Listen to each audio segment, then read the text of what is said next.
An excellent organization is one where people do the right thing even when nobody's watching them over their shoulder. Because that's what makes you best in class. That's actually what makes you innovative. That's actually what's the foundation for being a place that employees love to work.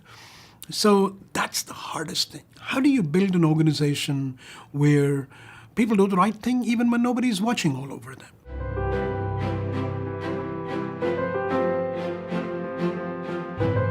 Accountability to me is not a list of metrics. Accountability is what you feel.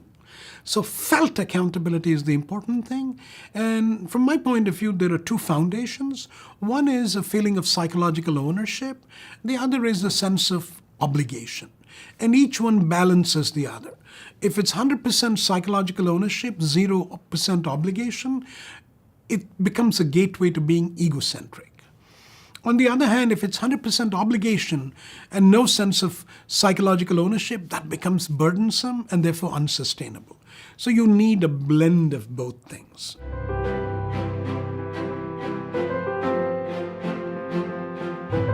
The problem I have with most executives is all that they think about is, geez, we've got to crank the incentive lever. In short, we got to pay people more. The more we pay people, apparently the more accountable they feel. I'm not so sure. Instead, you can actually do more lightweight things. As a matter of fact, with my colleague Lindy Greer and a wonderful graduate student Jennifer Daniels, the three of us did an interesting experiment with 82 new venture teams. What did we do? We randomly put these teams into two conditions. The control condition, which I won't bother you about, and then a treatment condition. These teams were teams of 4 to 5 people, and all that we asked team members in the treatment condition was choose a job title that showcases your unique strength. And people came up with titles like Guru of Software or the Queen Bee of Customer Service or the Defender of the Code or whatever. It was amazing.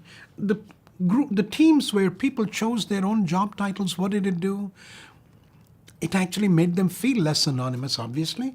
It improved their sense of self-esteem.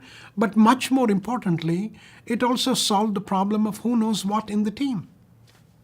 They were able to build prototypes that were quicker and better than others in the control condition. My question to you is, does it cost you anything to ask people to come up with their own title?